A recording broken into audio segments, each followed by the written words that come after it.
Bismillahirrahmanirrahim. Ananda yang soleh dan solehah, siswa-siswi SD Istiqomah Bandung. Alhamdulillah kita sudah mengetahui tentang kedudukan sholat dalam Islam. Selanjutnya insya Allah Pak Ari akan sedikit menjelaskan tentang kaifiat sholat atau tata cara sholat. Yang pertama, niat. Niat itu harus ada ya di dalam hati kita, diniatkan bahwa kita akan melaksanakan sholat, yaitu hendak beribadah kepada Allah Subhanahu wa Ta'ala. Niat dalam bahasa itu al-qasdu atau bermaksud. Jadi kita harus punya maksud. Setiap amal atau perbuatan kita harus memiliki maksud atau niatan. Ya. Nah, maksud di sini secara syariat itu menghadapkan hati kepada suatu aktivitas dalam rangka ingin mendapatkan ridho Allah.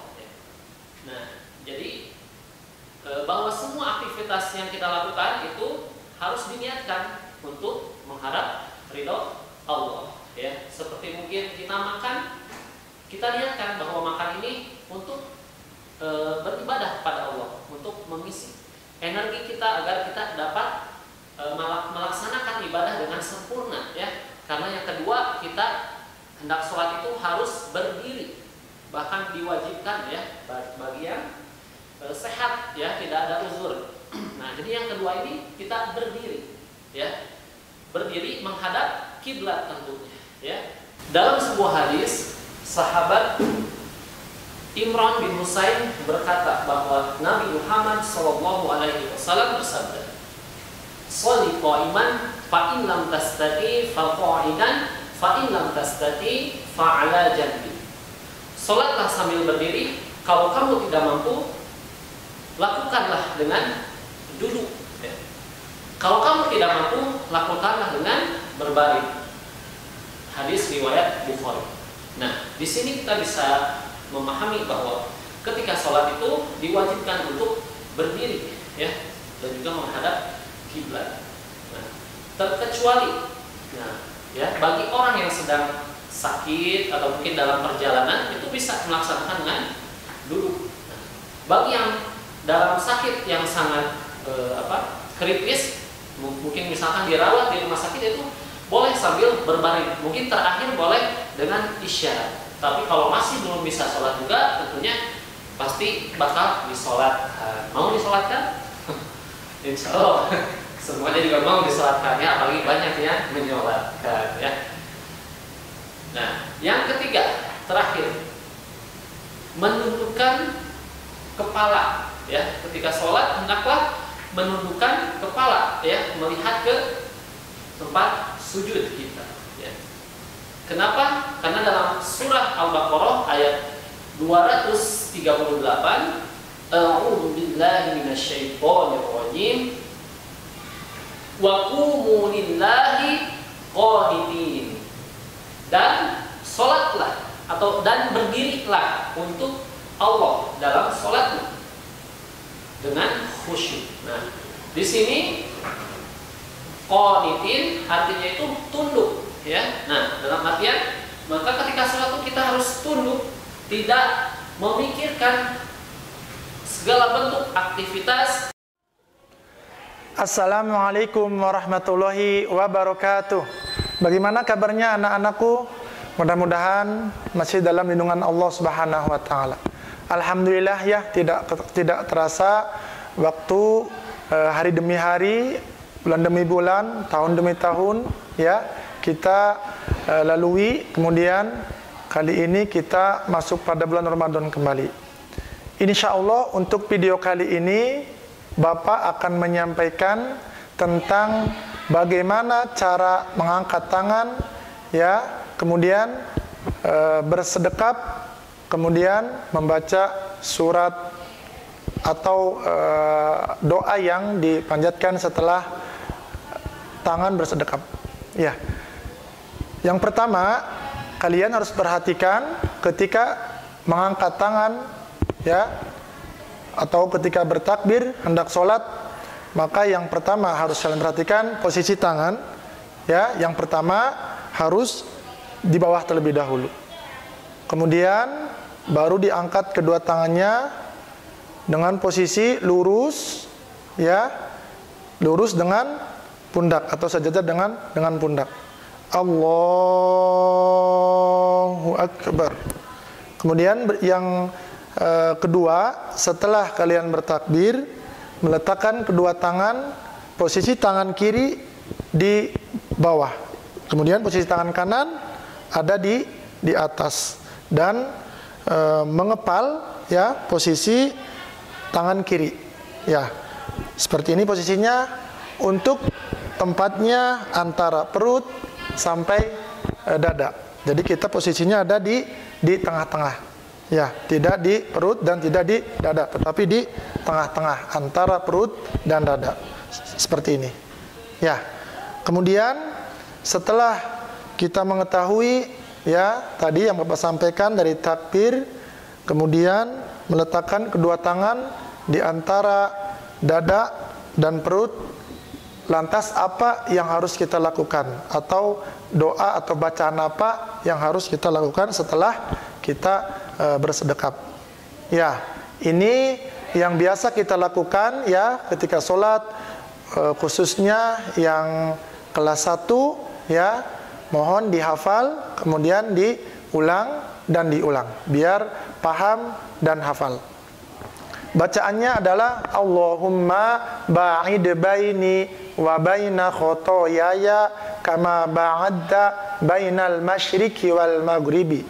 Allahumma naqqini min khotoyaya kama yunaqqa thawbul abyadu minad danas. Allahumma gsilni min khotoyaya bil ma'i wassalji wal barodi. Ya, seperti itu. Kemudian lanjut dengan baca ta'awudz dan basmalah dan al-fatihah dan surat-surat, kemudian sampai ke ruku dan seterusnya. Di situ saja anak-anak yang dapat Bapak sampaikan. Sekian, mudah-mudahan ada guna dan manfaat buat kalian. Sekian dari Bapak. Billahi taufiq wal hidayah. Assalamualaikum warahmatullahi wabarakatuh. Bismillahirrahmanirrahim. Anak-anakku yang soleh dan solehah, setelah membaca doa iftitah, masih dalam posisi tegap berdiri, menghadap ke arah kiblat, pandangan mata ke tempat sujud, dan kedua tangan bersedekap antara pusar dan dada. Maka selanjutnya adalah membaca isti'adzah. Apa itu isti'adzah? Isti'adzah adalah memohon perlindungan kepada Allah Subhanahu wa taala dengan melafalkan kalimat a'udzu billahi minasyaitonir rajim. Nah, isti'adzah ini hukumnya adalah sunnah dan hanya dibaca pada rakaat pertama setelah membaca doa iftitah. Nah, kemudian setelah membaca doa isti'adzah, maka selanjutnya adalah membaca surat Al-Fatihah. Bismillahirrahmanirrahim. Alhamdulillahi rabbil alamin. Ar-Rahmanir-Rahim. Maliki yaumiddin. Iyyaka na'budu wa iyyaka nasta'in. Ihdinas siratal mustaqim. Siratal ladzina an'amta 'alaihim ghairil maghdubi 'alaihim waladdallin.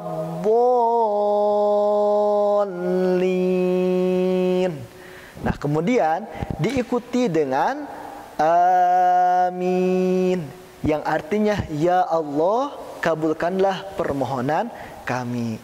Dalam sebuah hadis dikatakan, barang siapa yang bacaan aminnya bersamaan dengan aminnya para malaikat, maka dosa-dosanya yang telah lalu akan diampuni oleh Allah Subhanahu wa taala. Luar biasa sekali ya. Nah, kemudian anak-anak setelah selesai membaca Al-Fatihah, kemudian amin, maka selanjutnya adalah membaca surat. Tentunya surat-surat yang dihafal.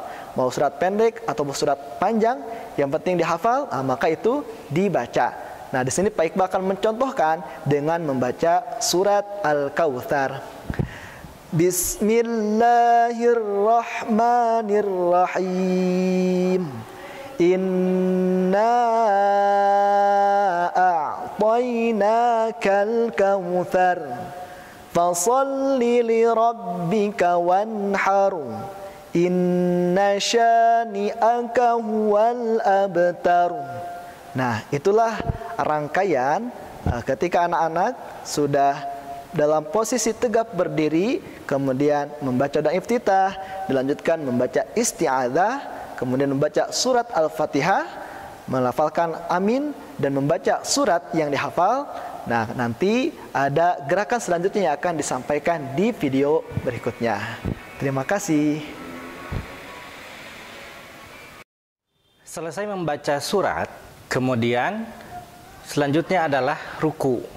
Nah, posisi ruku itu dengan membungkukkan badan sehingga tulang punggung lurus dengan kepala. Posisi kepala tidak terlalu ke bawah dan tidak juga terlalu terangkat ke atas. Cara untuk ruku, setelah selesai membaca surat, kemudian mengangkat kedua tangan seperti takbiratul ihram sambil mengucapkan Allahu Akbar, kemudian turun. Posisi tangan jari jemari itu ditempelkan di lutut dengan mencengkram lutut. Posisi tulang punggung sampai ke kepala semuanya lurus, tidak terlalu bawah, juga tidak terlalu atas. Posisi punggung juga tidak terlalu mencekung atau mengembang ke atas. Ya, jadi harus lurus. Setelah posisi sempurna, kemudian membaca doa Subhanaka Allahumma Rabbana wa bihamdika Allahumma gfirli. Subhanaka, maha suci engkau, Allahumma ya Allah, Rabbana ya Tuhan kami, wa bihamdika, dan dengan memuji engkau ya Allah, Allahumma gfirli. Ya Allah, ampunilah dosa-dosaku. Nah, selesai membaca doa, kemudian bangkit dari ruku sampai posisi tegak, ini disebut dengan i'tidal. I'tidal ini artinya lurus, tegak. Maka posisi ini harus lurus, ya, tegak, semua tulang kembali di tempat asalnya ketika kita mulai untuk melaksanakan sholat. Posisi di bawah, tangan lepas, ya, tidak bersedekap.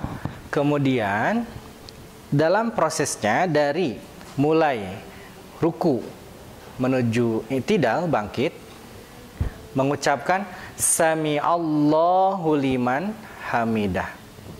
Ya. Kalau imam mengucapkan Sami Allahu liman hamidah, atau dalam kondisi sholat sendiri juga sama mengucapkan Sami Allahu liman hamidah. Ketika posisi sudah tegak, ya, pandangan sudah melihat ke tempat sujud, posisi sempurna, baru mengucapkan doa Rabbana walakal hamdu. Rabbana, ya Tuhan kami, walakal hamdu, dan kepunyaan engkau lah segala puji. Nah, kalau posisinya sholat berjamaah, setelah posisi ruku untuk bangkit, imam mengatakan atau mengucapkan Sami Allahu liman hamidah, kita makmum hanya mengucapkan Rabbana walakal hamdu, ya. Jadi tidak perlu lagi mengucapkan Sami Allahu liman hamidah. Nah, inilah posisi atau kaifiat ruku dan i'tidal. Bismillahirrahmanirrahim. Ananda semuanya, setelah i'tidal, gerakan sholat setelahnya yaitu adalah sujud, ya. Nah, yang harus diperhatikan dalam sujud yaitu ada 7 anggota sujud yang harus menempel sempurna ke tempat sujud kita, ya. Mana saja atau apa saja 7 anggota badan yang harus menempel ketika sujud itu? Yang pertama dan yang kedua adalah 2 jari kaki kita, ya. dua ya, dua jari kaki kita. Yang ketiga dan yang keempat adalah dua lutut kita. Yang kelima dan yang keenam yang harus menempel itu adalah dua telapak tangan. Dan yang ketujuh adalah dahi kita ya. Nah, untuk laki-laki ataupun perempuan ya, ketika kita sholat, awas, hati-hati, dahi ya harus menempel sempurna ke lantai. Kalau misalkan laki-laki memakai peci, maka pecinya harus posisi di atas ya, harus seperti ini.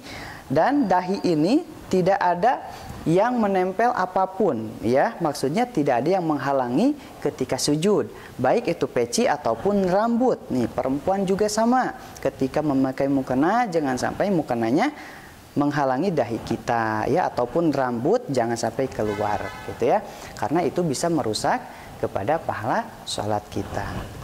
Nah, sujud ya, apakah bacaan sujud itu? Nah, Ananda semuanya mungkin ada yang sudah hafal, ada yang belum juga ya.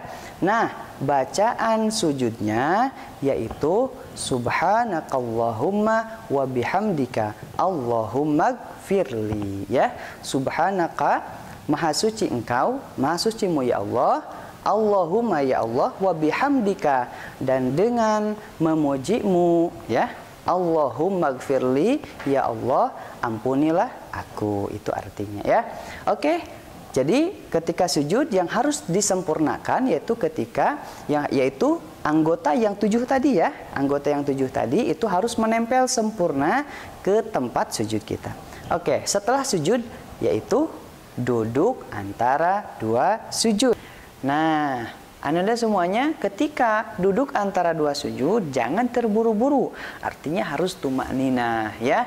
Dan jangan lupa duduk antara dua sujud pun itu ada doanya. Apa doanya? Ada 5 doa yang harus diucapkan ketika duduk antara dua sujud sesuai dengan apa yang disabdakan oleh Rasulullah Sallallahu Alaihi Wasallam, yaitu Allahumma gfirli atau Rabbi gfirli warhamni wajburni wahdini warzuqni, yang artinya Rabbi gfirli, ya Allah ampunilah aku, warhamni, ya Allah kasihanilah aku ya, wajburni, ya Allah lapangkanlah urusanku, wahdini, ya Allah tunjukkanlah kepadaku jalan yang diridhoimu, warzuqni, dan kasihanilah aku rizki. Dan artinya itu jangan diucapkan ketika duduk antara dua sujud, tapi diucapkan di dalam hati ya. Ketika mengucapkan Rabbi gfirli,